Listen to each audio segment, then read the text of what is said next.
Hello friend, আমি ইয়াসিন আর আপনারা দেখছেন দ্য ওয়ার্ল্ড অফ টেকনোলজি।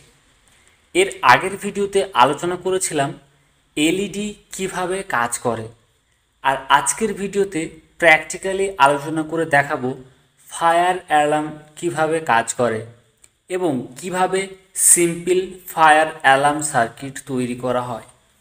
তার আগে বন্ধুরা, আমার চ্যানেলে যারা নতুন তারা অবশ্যই চ্যানেলটিকে সাবস্ক্রাইব করে দেবেন। তো চলুন দেখে নিই আজকের প্র্যাকটিক্যালি ফায়ার অ্যালার্ম সার্কিটের আলোচ্য বিষয়। তো প্রথমে দেখে নিই সিম্পল ফায়ার অ্যালার্ম সার্কিট তৈরি করতে কি কি উপকরণ আমাদের লাগবে। Number 1, 5 volt DC relay. Number 2, transistor BD139. Number 3, capacitor 10 volt 100 microfarad. Number 4, resistor 1 kilo ohm. Number 5, resistor 220 ohm. Number 6, LED bulb.